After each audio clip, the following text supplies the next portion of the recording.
Can you hear me now? Can you hear me now? Can you hear me now? Can you hear me now? Can you hear me now?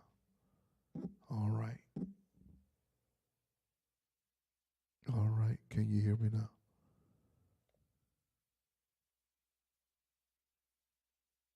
Testing one. Can you hear me now? All right. Praise the name of the Lord.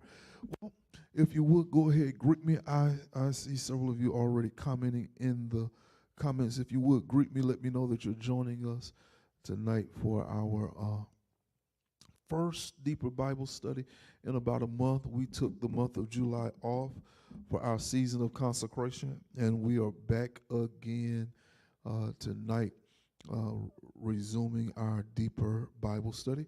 And while you're greeting me, if you would go ahead and hit that share button, let somebody know that we're in the virtual space and that we are preparing to open the Word of God and that they want to be touched by the truth that we're going to share on tonight. All right.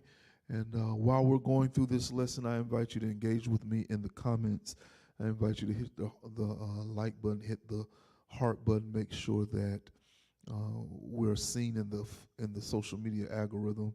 And the more you do it, the more the people will see us, the more the people will be able to hear what we are sharing with you from the scriptures. All right, I want to get started very quickly. The first thing I want to do tonight, I need to get a commitment from you. I need you to commit to being in all 5 deeper Bible studies in the month of August. Every Tuesday for the month of August. I want you to commit to not missing one of these deeper Bible studies. I've not taught on this subject since I've been the pastor of this church. This will be my first time truly teaching in this way, and I want you to get all that the Lord has put on my heart to share with you in regard to this subject. So if you would, if you're going to make that commitment, that pledge to be in deeper Bible study with me every Tuesday in the month of August, if you would, go ahead, put some ones in the comments. Let me know that you're with me. Right. If you're going to be here on Tuesdays with me, put some ones in the comments. Let me know that you're going to be with me. I see you. We'll have 3 weeks virtual and 2 weeks hybrid where we'll be in person and virtual, but I don't want you to miss any of this. All right? We're going to go to 1 Corinthians chapter number 16 tonight. 1 Corinthians chapter 16. We're going to do verses 1 through 4. I'm going to try my best to get as much of this in as I can. If I can't get as much as I want to, I especially have to deal with verse 2. All right, so our goal is to get as much of it as we can. If we can't get all of it, we especially want to get all the way through verse 2. 1 Corinthians chapter 16, verses 1 through 4. I'm reading from the New American Standard Version of the text.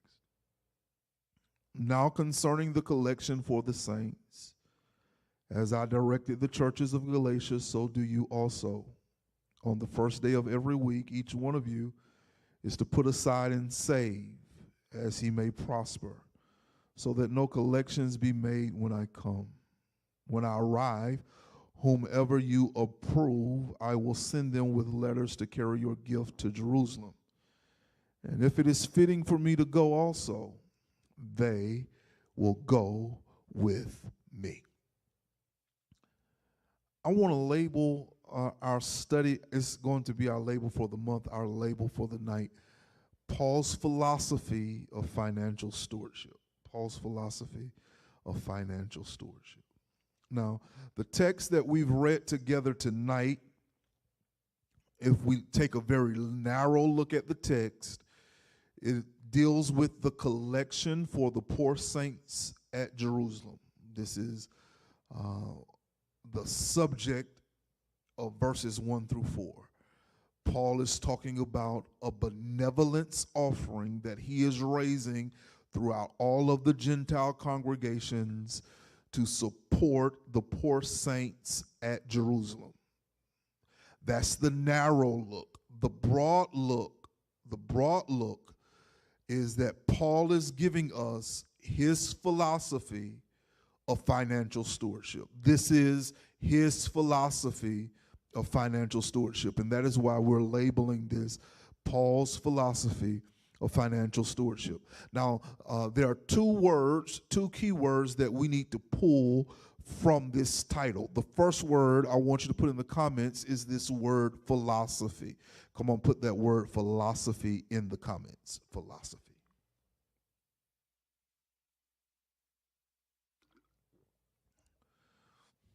Philosophy.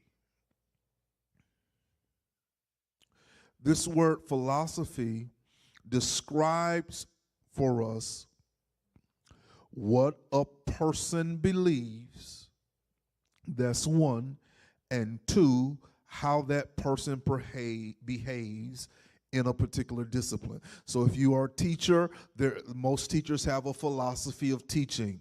I, as your pastor, have a philosophy of preaching, a philosophy of pastoral ministry.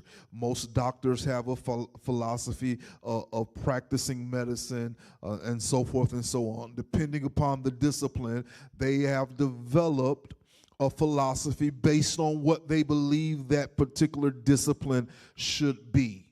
That's one. And then because I believe this about this discipline, now I have these set behaviors that I'm going to do because I believe what I believe about this discipline. Prime example for me, and so one of the things about that I believe about preaching is that the preacher must always be prepared. That there should never be a time that I stand before you to proclaim the word of God and not be prepared. And because I believe that, my behavior says that I have to spend time in the study of the word. I have to spend time reading and meditating and musing over the word, that I'm not just keeping it in my head, I'm putting it down on paper. I am prepared. Why? Because the preacher of the gospel should never stand unprepared. That's a part of my philosophy. And so what we have here is Paul presenting his philosophy. This is what he believes. This is how he believes we should behave.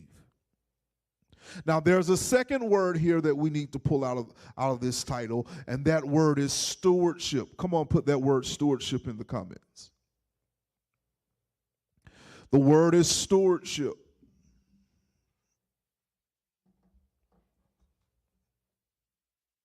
Now, when we start talking about stewardship, we're talking about the management of something that belongs to someone else.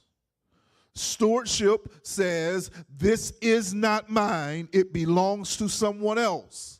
But they've entrusted it to me to manage it. So, early in this lesson, I'm going to have you make a confession in the comments that's going to be a little hard for you. I know it's going to be a little hard. I know it's going to be a little hard, but we're going to get through it together. I'm going to put it on the screen. And I want you to put it in the comments. Here it is. It is not my money.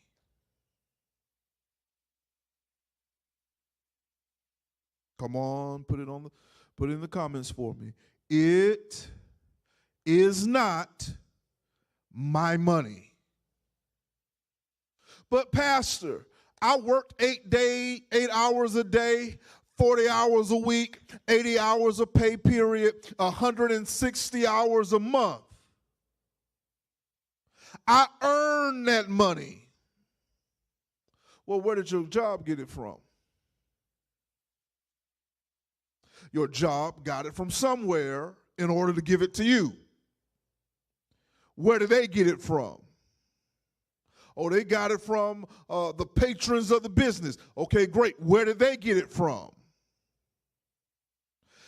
What I'm driving here is the law of rightful ownership, which says everything belongs to God. Everything belongs to God. Everything. You belong to him. Your house belongs to him. Your car belongs to him. That money in your pocket belongs to him. Your children, your friends, your job, your church, everything belongs to God. And what has God done? God has entrusted his things to you and said, I want you to manage what belongs to me. It's not yours.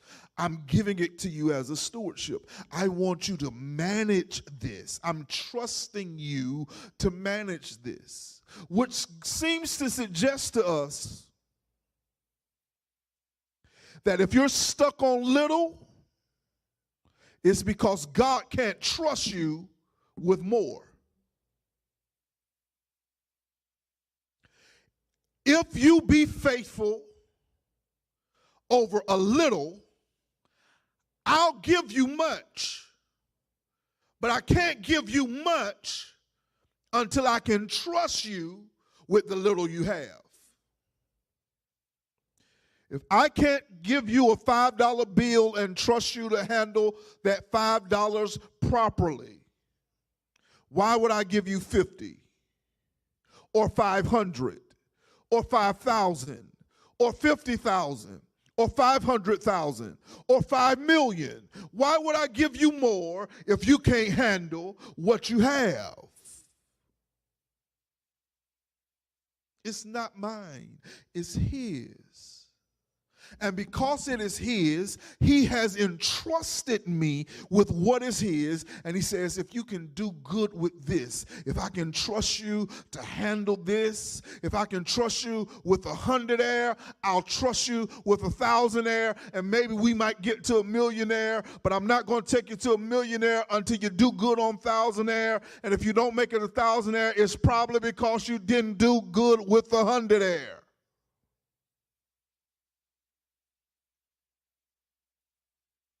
And so when you come to 1 Corinthians 16, the question on the table is, how do we handle giving? That's the narrow lens. The very narrow lens is, how do we handle giving to this collection? But if we expand it out a little wider, it becomes, how do we handle our finances? How do we handle our money? God has blessed us with his resources. What do I do with them? And Paul answers in a very straightforward way. No fluff, no beating around the bush. Paul answers in a very straightforward way. And his answer is, and here's the thesis of tonight's lesson, we must be intentional with how we steward God's resources. We must be intentional with how we steward God. Why don't you put that word in the comments? The word is intentional. It's in all caps on your screen. The word is intentional. We must be intentional with how we handle God's resources. The word is intentional.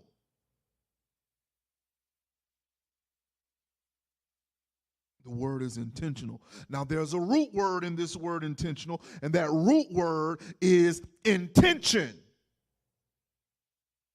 That if God has given you some resources, you ought to have some intentions to handle what he's given you. Well, what's an intention? You should have a plan. If God gave you the amount of money that you really want right now, do you have a plan for what you do with it? If we're in Georgia, if the Lord breathed on your mind and gave you those numbers, and you just so happen to win the lottery, what's your intentions? What's your plans? Ride down to the casino, and by chance you hit big. Do you have an intention? You get a bonus on your job. What's the plan? What's the plan based on? The plan should be based on your philosophy, what you believe about money, how you behave with money. Paul's answer to the Corinthian church is that if God can get it to you, you need to have a plan on what you're going to do with it. All right? I'm going to skip verse number 1 where he deals with this collection, and I'm going to jump right into verse 2, okay? We're going to jump right into verse 2. Now, I need to say this before we get into verse 2. What we're fixing to discuss is basic principles. So that means very narrowly, they apply directly to the offering that Paul is talking about in the text. It is explicitly written in the text, verse 1, that he's talking about the collection for the poor saints in Jerusalem. But we can zoom the lens out. And when we zoom the lens out, this is about how you handle your money in general. This isn't just about how you handle the offering, although it applies to the offering. It also deals with how you handle your money in general, okay? So listen. It's finna get tight. It's gonna be a bumpy ride. But we're gonna get through it together. If you're gonna hang in here with me, go ahead, put some twos in the comments if you're gonna hang in here with me.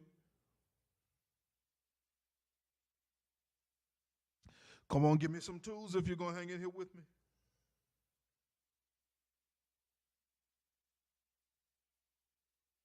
All right, I see. Verse 2 says that Paul has a standard way of handling finances. Paul has a standard for handling money. Now, there are three different ways, three different kinds of financial stewardship, or another way to say that, three different ways you can handle your money. I love you in advance. Most of us are sporadic, which means I have it in my pocket, I go in the store, I randomly see something that I want with no consideration of my bills or my mortgage or my car note or any of the other responsibilities that I have. I see it, I want it, I buy it. Sporadic. Anybody other than the pastor been guilty of being a sporadic manager of money? Just sporadic. No rhyme, no reason, no plan. I got some money in my pocket, and whatever I spend it on, and when it's gone, it's gone.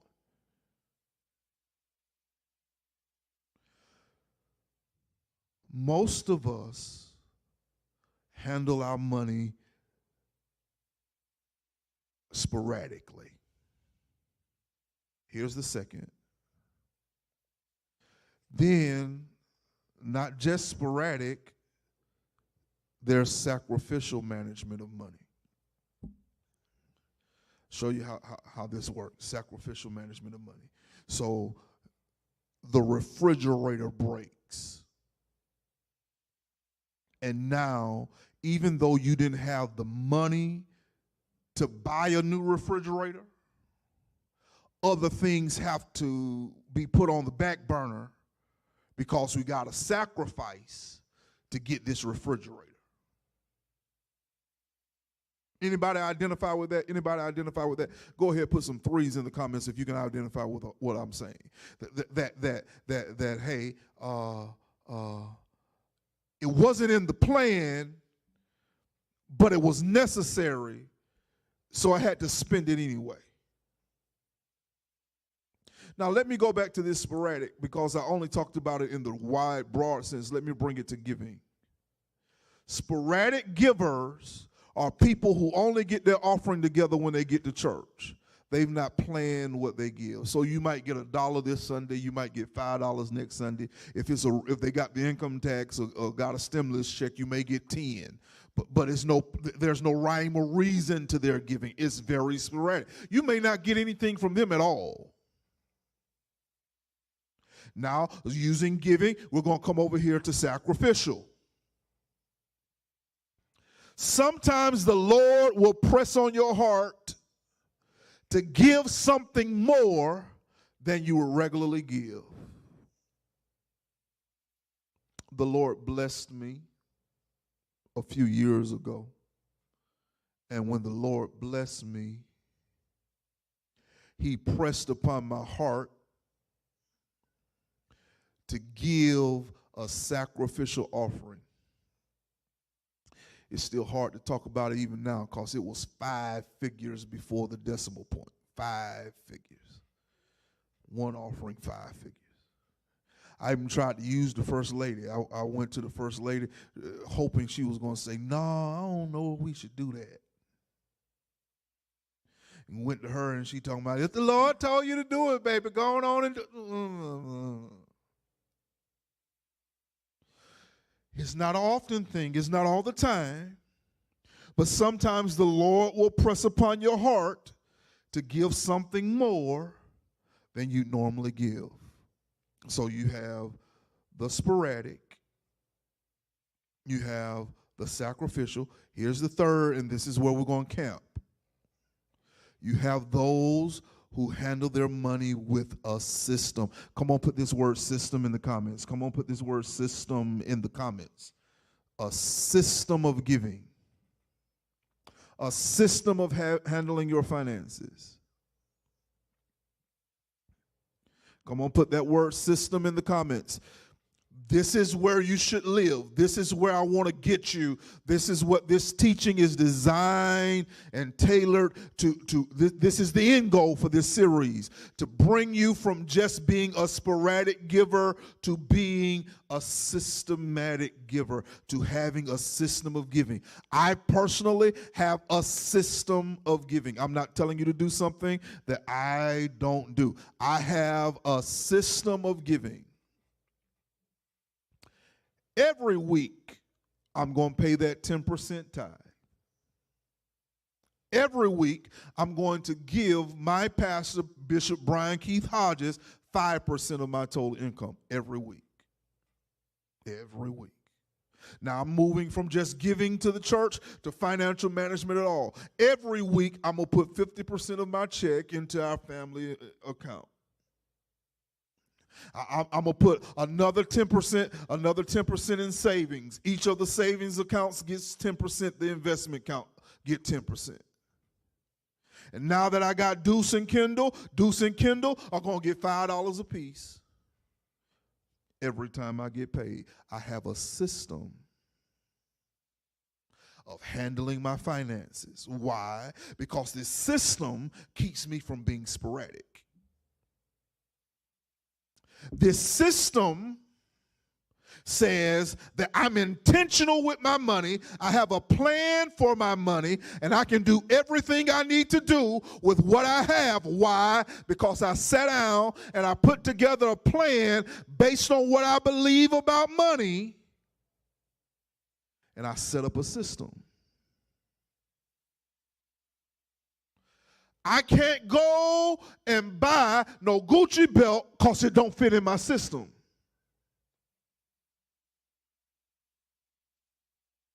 No Prada bags, no Louis pumps.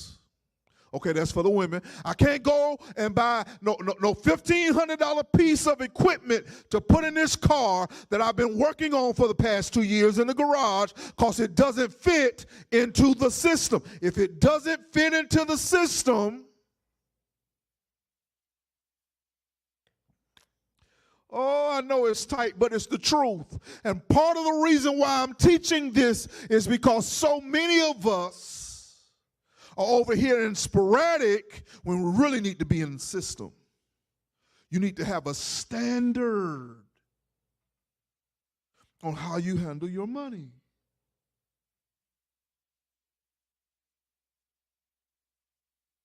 So, Paul's philosophy, I'm moving ahead. Paul's philosophy on financial stewardship answers the 6 research questions. 6 research questions. Who, what, when, where, why, how. If you read 1 Corinthians 16, verse number 2, you're going to see that Paul answers every one of these questions. He answers the who question, he answers the what question, he answers the when question, he answers the where question, he answers the why question, he answers the how question. He answers each and every one of these questions. I want to share these answers with you. Let's look at the verse.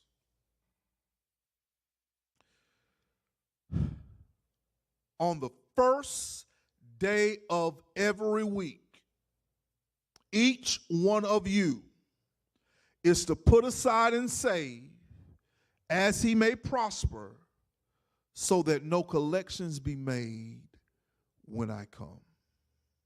On the first day of every week, each one of you is to put aside and save as he may prosper, so that no collections be made when I come.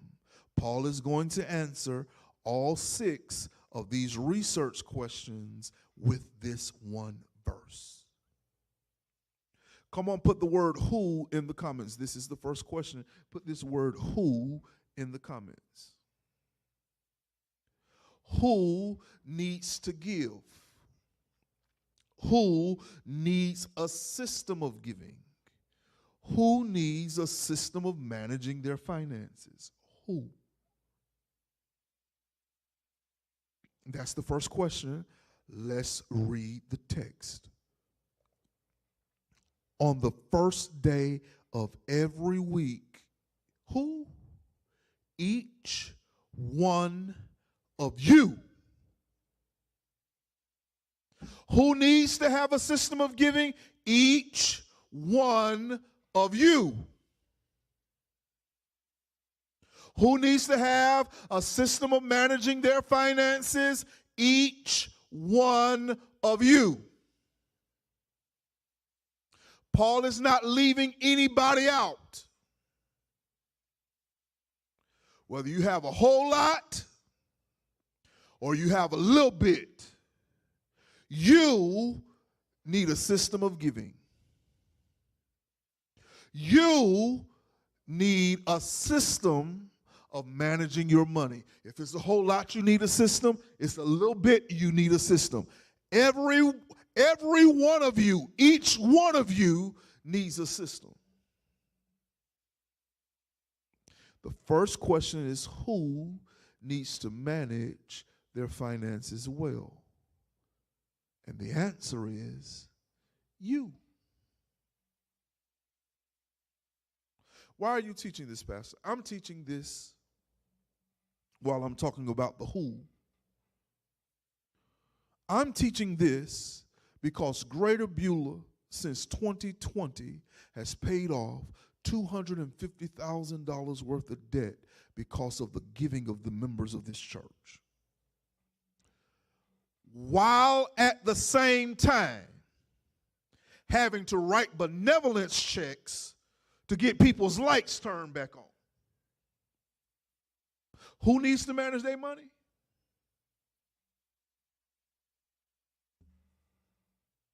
We have paid off $250,000 worth of debt since 2020 and have had members of our church who couldn't meet their rent, couldn't meet their mortgage. Who needs a system of financial accountability, financial steward? You do.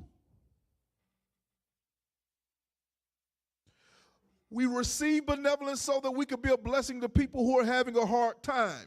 But it's more important that we teach you that you need a system so that you don't end up over there, so that when the church comes out of debt, you're out of debt.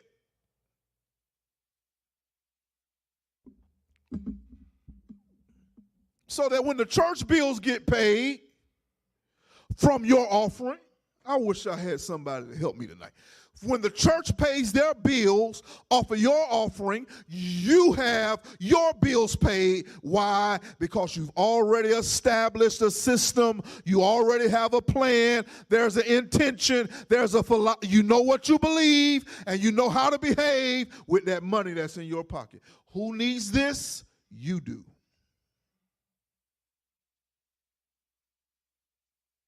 You do. On the first day of every week, each one of you is to put aside and save as he may prosper, so that no collections be made when I come. I don't care if your bank account has so many zeros on it, you can't see the end of the number. You need a system. I don't care if you got dust in your bank account. There's a minus sign in front of the number on you. I don't care if that's your situation. I'm not shaming you or downing you or talking about it. No. That's not what this is. What this is saying that the way you get that minus sign from in front of that number on your bank account is you put a system in place. A plan, set some intentionality so that you can manage your money well. So the first question is who? Here's the second question. Come on, put this in the comments. The question is what?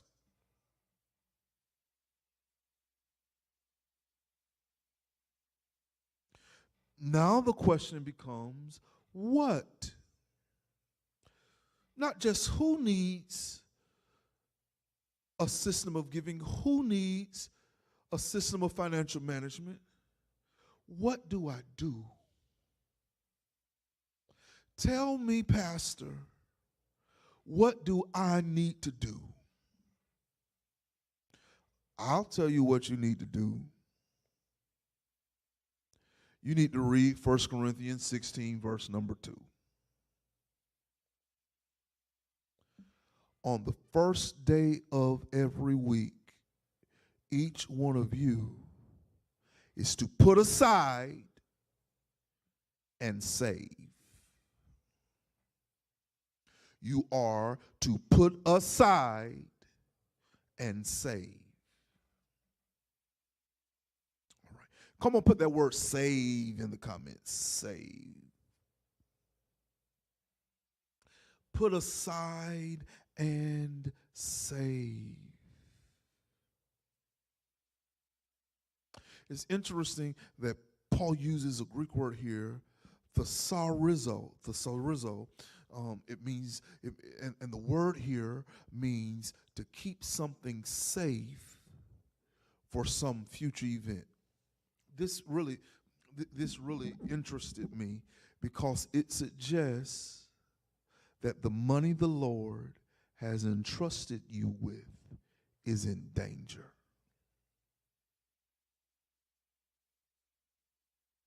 It suggests that the resources that God has entrusted you with is in danger. What's the danger that your money and resources is in? Your desires, your lusts,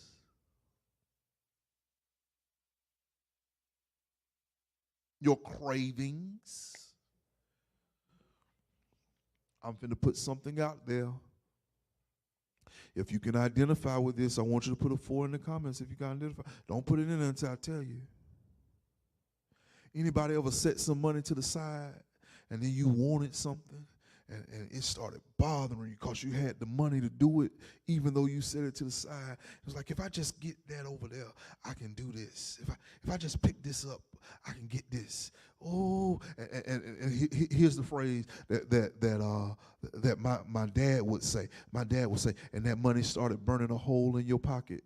If you can identify with that, go and put a 4 in the comments. Put a 4 in the comments. If you can identify with it, that money started burning a hole in your pocket, and even though you had set it aside for some future event, it was in danger. Why? Because you wanted something. You wanted it, and you wanted it bad. We're here talking. Listen, I done got hungry and had some money set aside that I said I wasn't going to touch. And my stomach started having a conversation with my wallet. Y'all ain't got to be honest with the preacher, but I know I'm telling the truth. My stomach started having a conversation. You know you got it over there.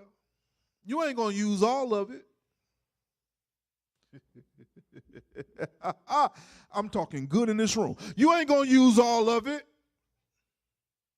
You're just going to use a piece of it.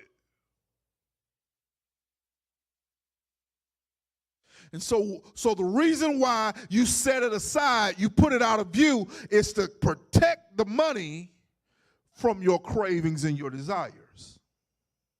Now let's raise this up another level. Let's bring this into giving. This says that you should not decide what you're going to give while you're in church. It should have already been put aside. The Lord's money should have already been set to the side.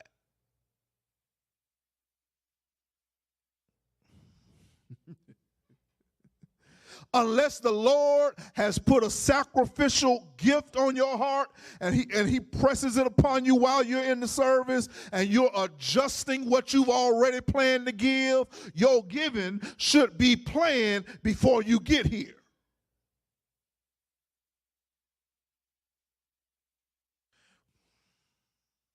Why? Because the idea is, as you keep setting it to the side and saving it on the side, it's going to grow. Over time, you setting it to the side is going to grow. And so Paul is saying, I'm coming in a few months, I'm coming in a little while, and I'm going to receive the offering. So while I'm in transit before I get there, so you'll have a substantial offering. Set you a piece aside to the offering this weekend. Next week, set you a piece aside, and next week, set you a piece aside. You got 4 weeks in a month. Every week, set you a piece aside so that when I get there, you've already prepared your offering. I'm ahead of myself in this.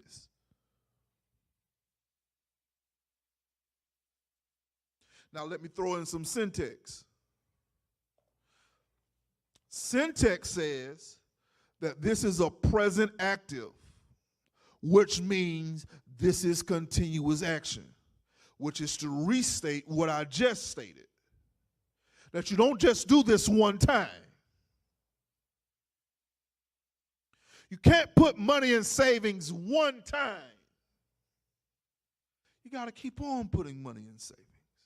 And that's why I've automated my system so that all I got to do is make sure the money is there. And my system is going to put some money in savings every week. for me, my family, for my children.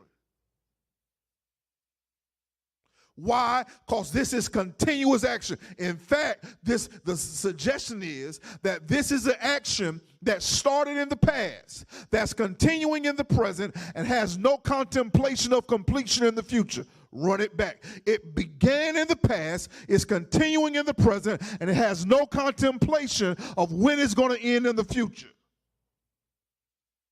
So it is just something that I do. It is a part of who I am to set 10% in every one of my savings accounts every time I get paid. It's just a part of my philosophy about money.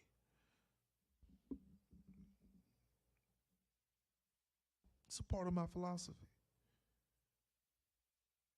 Who, what? Here's the next question. Put it in the comments. The question is when. If I'm doing all right, go ahead, put that win in the comments. If I'm doing all right, let me know. I know it's a little rough. We don't have these conversations often.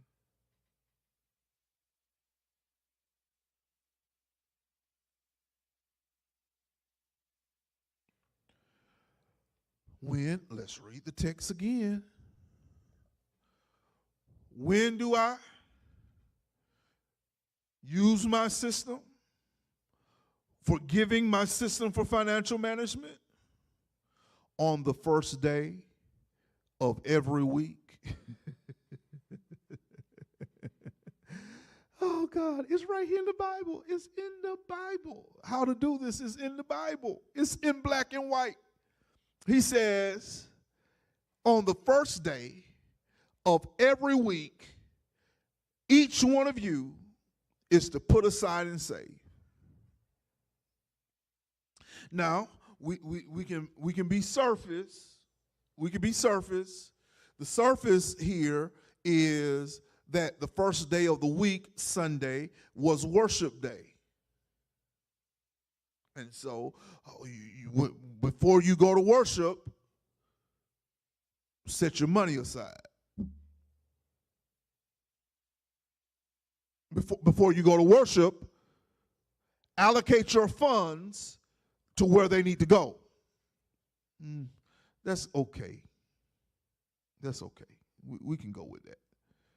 But there's another level here. The first day of the week was payday. You work Sunday through Friday, Sunday to Friday. Sabbath is on Saturday. No work is done on Saturday. But when you go to work on Sunday, and you get that check on Sunday, the first thing you do is set the Lord's money aside.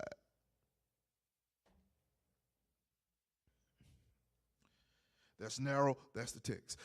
Set your offering aside the day you get paid. Let's raise that up in general, okay? Do your budget, allocate your money on the day you get paid. I get paid on Sundays. Deacon Bell, Brother Johnson, Deacon Hornsby, they're going to come into all three of them are going to come into the office. They're going to bring me the financial report for the day, and they're going to have it folded in half. They're going to have that financial report folded like so. And when I open that financial report, in there is going to be my check. And when I leave the church, I'm headed to the bank, because my only job in my financial system, my only job is to put the money in the bank. And once I put the money in the bank, I've set all of our bills to automatic withdrawal. Why did you set it to automatic withdrawal? Because I'm not going to forget to pay my bills. Only thing I got to do is put the money in there, and it's set up. Wife and I, First Lady and I, have spread our bills out over the month so that we can set those bills on automatic withdrawal, and when the time comes, that check, that amount of money is withdrawn from. All I got to do is put the money in the bank. Not only have I set my bills to automatically withdraw, I've set the transfers to our expense account, the transfers to our savings, to our investments, our transfer to our children. I've set them where on the appointed day, I don't have to touch nothing. Greater Beulah is going to get her money on the appointed day, and I ain't got to do a thing. Brian Keith Hodges is going to get his money, and I ain't got to do a thing.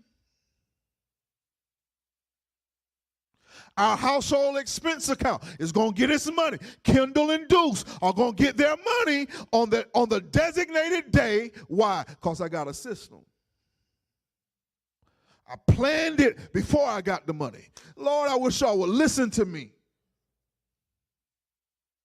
That means I need a budget. Am I doing all right tonight? I need a budget. I don't care if it's typed out on your computer in an Excel sheet. I don't care if you put it in your notes in the notes app on your phone. I personally have a form that I created and printed off that I write out by hand. I have my projected, what I plan to spend, and what I've actually spent, and I have it written down on paper. Why? Because I got a plan. I'm intentional. I got a system.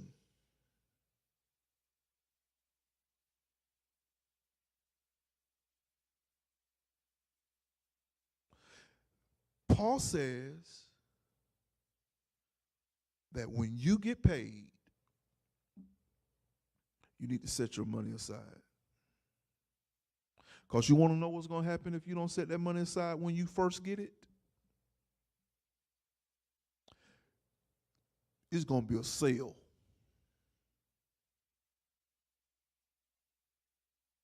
I'm going to tell you, hey, I'm very transparent with this. I'm letting you in my business a little bit just so you can kind of get a picture of this. I can't go on Amazon.com. I can't go there. I'm going to see a book. Every one of them books, just about every book I buy is no less than $10 for the Kindle book. And then when I buy the audio book, it's going to be $12, $15, $16, $20 to buy the audio book. And then if it's a book that I'm really interested in, I'm not just going to buy the Kindle. I'm not just going to buy the audio. I'm going to spend another $17 to buy the hard copy, so I can have it on my shelf, you understand? Because I pastor Greater Beulah, and Greater Beulah don't have no slouch for a pastor, so when you walk in his office, you look in his office and you see books everywhere. He studies, he's learned, he's educated, cultured. But that, okay, let's put that together. So the before tax, the Kindle was $10. The audio book was another $15, so now we're at $25. Then the hard copy was another $15. I done spent $40 on one book. I can't go by the Robe catalog. I can't do it. I can't do it. I can't do it. Go by. I don't have a problem with shoes. I don't have a problem with clothes. Got a problem with robes. If I wanted to wear a different robe for just about every Sunday of the year, I have enough clerical garments to dress in a different arrangement of clothing every Sunday of the year. That's how many of them I got. But buying robes don't fit into my system. Oh, and they not cheap. They not cheap. I got a project out right now that costs $400.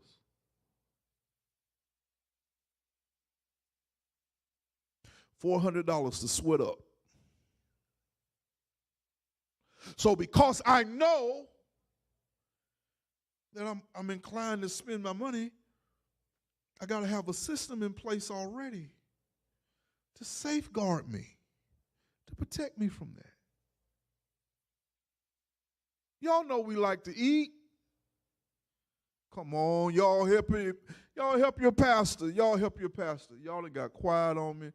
Ain't nobody giving no hearts, no likes, no nothing. I'm out here on the deep end by myself.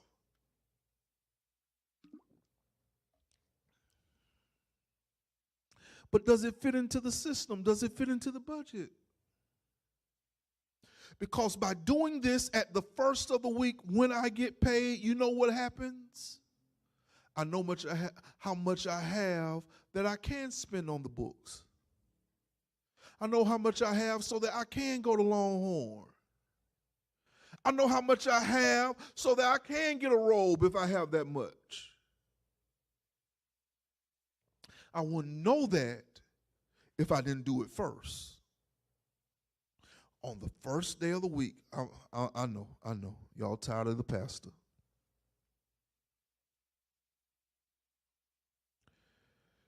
Come on, put when, excuse me, it's not when, this is where. Let me correct that. The next question is where.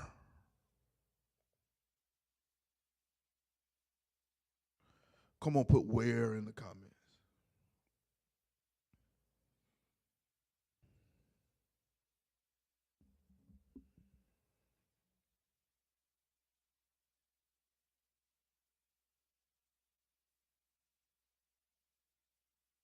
The question is where. Let's read the text one more time. On the first day of every week, each one of you is to put aside and save as he may prosper. Let's read it in King James. Upon the first day of the week, let every one of you lay by him in store as God has prospered him. Now, you can't really see the where on the surface. You got to dig into this word. This word aside, lay by him, is this Greek word, hoiotoi, H-E-A-U-T-O. And here's what it means. It means to be at home. It means to do it in private. Now y'all let me talk to you right here. It ain't nobody's business how much money you make. It's nobody's business how much money you give. And so the way Paul protects your privacy is by telling you to do it in the privacy of your home. Get your gift together at home. Do it in private. It's nobody's business. It's nobody's business how much I give. That's why I haven't given you no number. I gave you percents. It's not my business what you give. So what do? We prepare our offering at home. We take care of our business at home. Now let me add another caveat here. Now some of you, like your pastor, may need to invite a coach or a mentor into this private area, this private space, to coach you, to teach you what to do so that you can do what you need to do. Let me say this to you. I am 35 years old, And I got about a good 30 years of pastoring left on my agenda. Me and the Lord has already had conversation. At 65, I'm not going to stay and tear no church down because I've went longer than I should. Me and the Lord already talked about it. 65, I'm going to the house. And if me and the first lady decide we want to buy an RV or jump on a plane and drive or fly from one side of the country to the other, coast to coast, border to border, and around the world, 165 hit, that's what we're doing. But I can't do that if I don't start preparing for it now. And so I have somebody in my life, let me back up. So one of the blessings that this church gave me is a financial package, and in addition to the financial package came a financial planner. Somebody to tell me, hey, you can be a little more aggressive on that investment. You need to put some money over here. Take some of the money you got here and put it there. It ain't nobody else's business. But to help me get to where I need to be, the Lord allowed me to bring somebody into the privacy of my personal finances to help me. And you don't need to be so proud that you won't let somebody help you. Now, I ain't telling you to tell the world your business, but there are some people that can help you get on the right road. Because I'm telling you, 65, bake me a cake, sing me a song, give me a hat, let me go home. Because my heart grieves because I'm watching certain pastors stay past their time, longer than they should. Why? Because they never prepared to go home. I've watched people who are working while they should be at home retire. Why? Because they didn't make no preparations. Do it now. Do it now. Where do you do? At home. In private. Yes, invite somebody in to help you, but it ain't nobody else's business. It's nobody's business. I got 2 more questions and I'm going to stop. Come on, put the question why in the comments. The question is why. I've worn y'all tired. Y'all done stop talking to me. The question is why.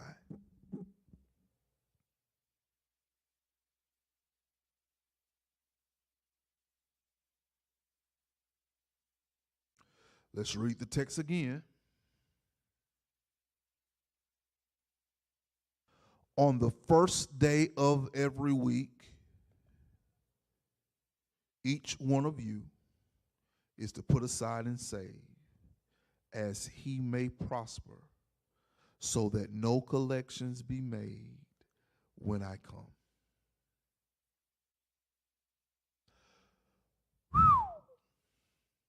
This one's going to be a little tight.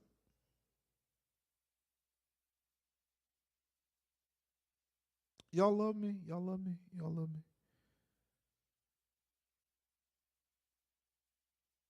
Gotta make sure y'all love me before I say this. This is going to hit a little hard.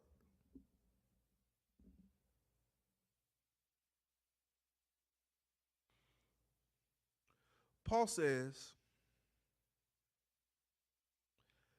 go on and do it now, so when I get there, you don't have to beg.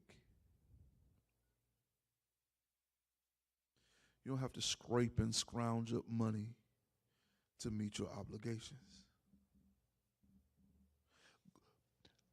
Go ahead, handle your business now, so you don't have to beg when it's time to receive the offering. See, Paul is up in Macedonia. And Paul is writing from Macedonia to Corinth saying, hey, I'm coming to Corinth, and I'm going to stop in Corinth. I'm going to pick up your offering, and I'm going to go on to Jerusalem. And when I get to Jerusalem, I'll deliver the offering to Jerusalem. Now, when I get there, already have your offering together so that you're not trying to scrape up an offering once I get there. You're not trying to scrounge some up. You're not trying to beg. Hold on. I don't have to beg you to do what you could have already done. That's giving. Let's go to the broader spectrum of this. Set your system and plan in place. So when it's time for you to pay your bills, you're not scraping and scrounging trying to pay the bill.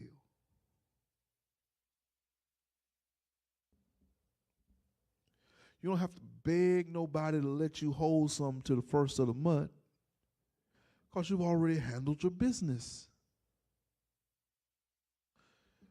Why do I need to do this? I need you to do this so that there won't be any collection, so that we don't have to scrape and scrounge and beg and plead. And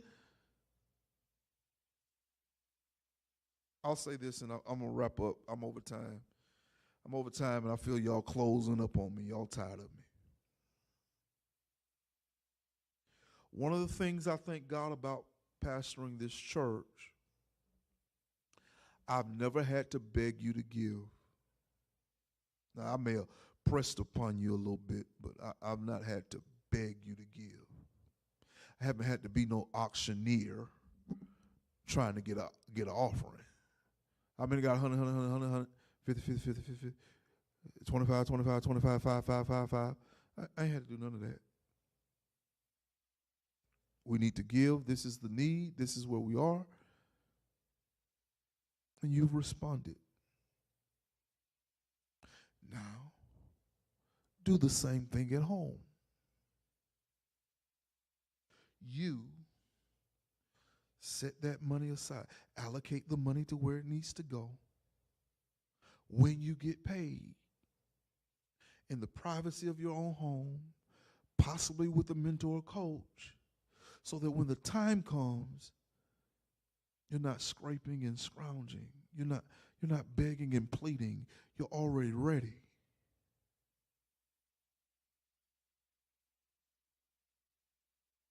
Here's the last one. Come on, put how in the comments.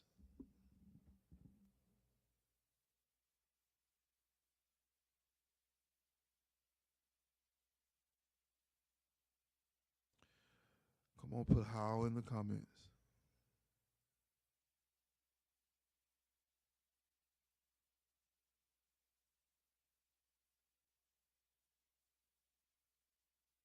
All right, I'm having a little difficulty here. Let's see if we can't fix it over here. The question is how.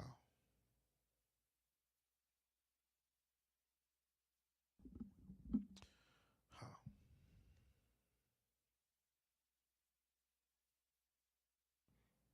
Read the text one more time. On the first day of the week, each one of you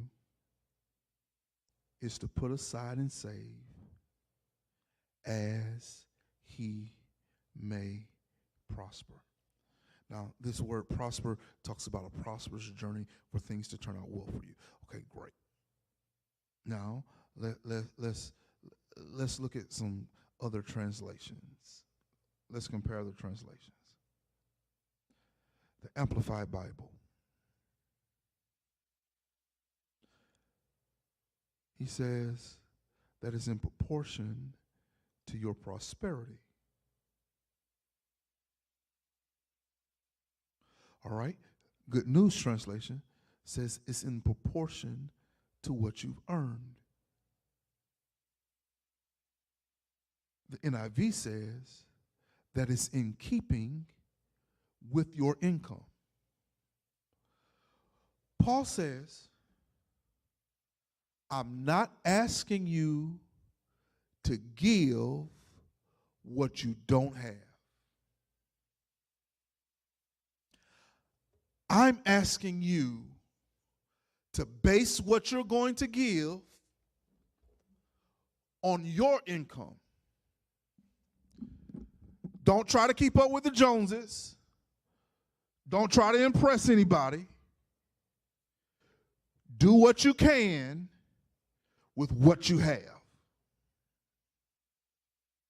I read this as I was preparing this lesson. The author said, if your outgo exceeds your income, then your outgo is your downfall. It has to be in keeping with your income. How much money do you make? I'm not asking you to tell nobody. I'm asking you to establish how much money is coming into that house so you can know what you can work with. See, give your tithe, give your offering, set your money in savings, pay your bills. Well, Pastor, I ain't going to have nothing left over. But everything is taken care of. I'd rather be broke with all my bills paid than have a pocket full of money and my lights are off.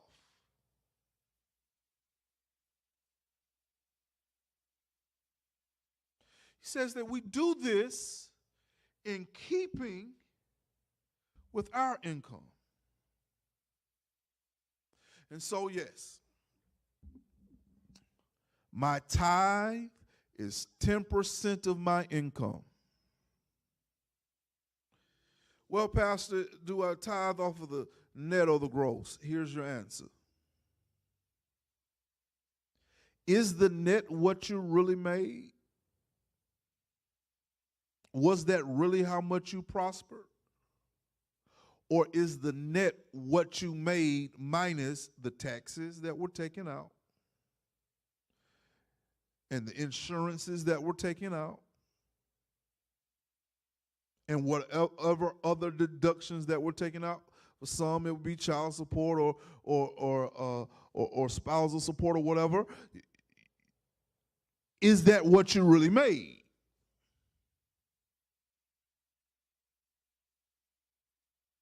Because if your net is what you really made, then tithe off the net.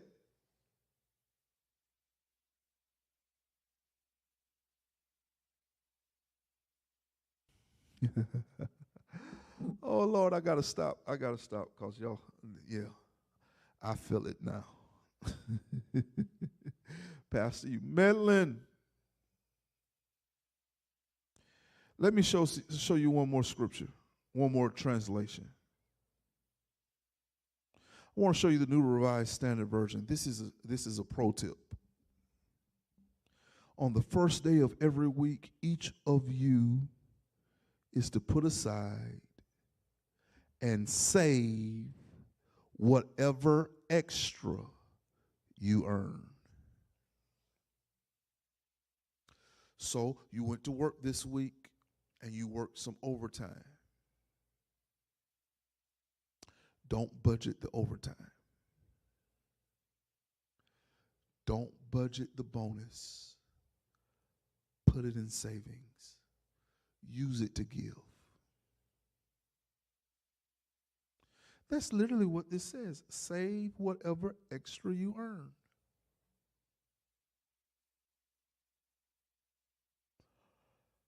All right. I'm going to stop.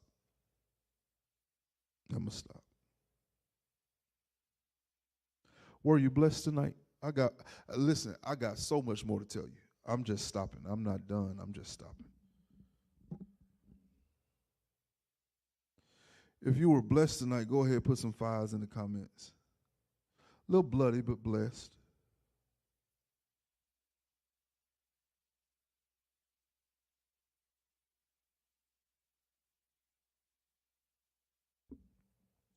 If you were blessed by this, go ahead and put some fives in the comments for me.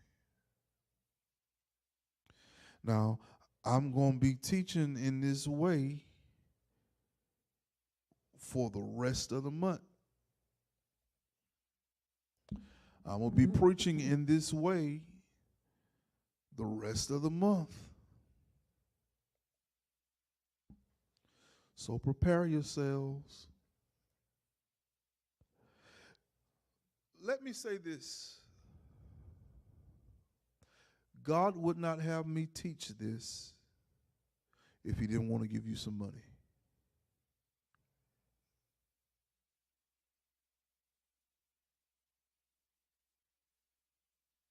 If you're hearing me teach this, it's because the Lord wants to change your financial situation. But before he can change your financial situation, he has to change your financial philosophy, how you see money, what you believe about money, how you handle money.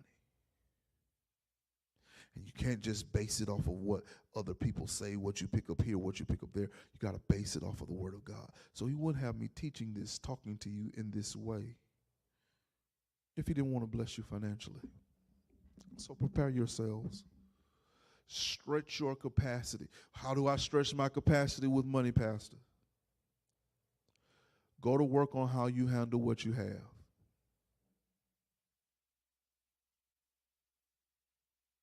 Go to work on how you handle what you have.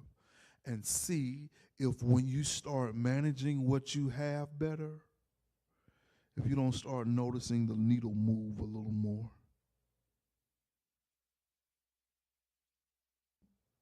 Yeah. We're all in, and we are inviting people to be a part of worship. We'll be in the sanctuary Sunday. We're going to postpone the Lord's Supper to the second Sunday, but we will be in the sanctuary worshiping Sunday. On the second Sunday, we'll do the baptism, we'll do the Lord's Supper, we'll issue out ministerial credentials. We'll do that on the second Sunday. I'm asking us to pray for your pastor this week. This weekend over into next week, I'll be traveling and preaching. I'll be doing a pastor's installation Sunday.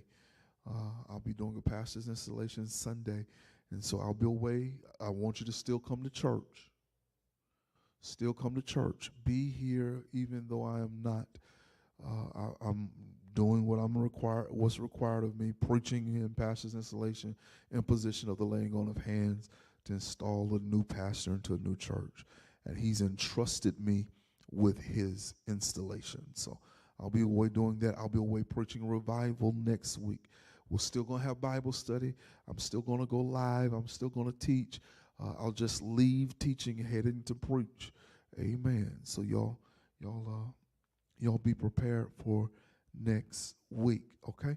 I'm asking you to continue in prayer in the appointed hours of prayer. I'm asking you to be in Golden Agers Bible study tomorrow morning. Brother Reggie will be teaching our Golden Agers Bible study. We're so happy to restore him to his teaching role in our church. Yeah, we're so happy to restore him to his teaching role in our church. And we look forward to all of the ministry meetings going on this week. We know deacons are meeting this weekend. Music ministry is meeting at the appointed times with Minister Marlon. And we look forward to all of that. Now, I want you to be a blessing. If you desire to give to the kingdom of God, you can do so. GreaterBeulah.church/giving, $, Greater Givelify, Greater Beulah Baptist Church, the mail slot, 613 6th Avenue, Columbus, Georgia, 31901. If you're a member of our church and want to contact the deacon, you can do that. Or if you want to bring your gift with you to worship, you can do that as well. Now, if I've been a blessing to you and you want to be a blessing to me, we are a Galatians 6:6 church. Let the one who is taught the word communicate with him that teaches in all good things. You can do it in this way, $PMKM on the Cash App. You can put pastor or pastoral gift or something to that effect in your memo via Givelify, If you're going to be in the sanctuary, our offering envelopes has a space designated for pastoral gift. And if you're going to be here when I'm here, you can always shake my hand. I want to speak a word of blessing over you and your gift and your loved ones and show you my great appreciation for your generosity. Thank you so much for spending this time with me. We've gone a little over tonight. We've gone a little over tonight. We look forward to next week and going a little deeper. We look forward to teaching you from 2 Corinthians chapter 8 next week, okay? I love you so much. I'm always praying for you. I want the Lord to bless you in a major way. Look this way. Let me bless you, and we'll consider ourselves dismissed for the night. The Lord bless you, and the Lord keep you. The Lord make his face shine upon you, and the Lord give you his grace. The Lord turn his face towards you, and the Lord give you his peace. In the name of the risen Savior, we do pray and ask it all. Follow peace and pursue love. Go in peace and serve the Lord. I love you so much. Until the next time.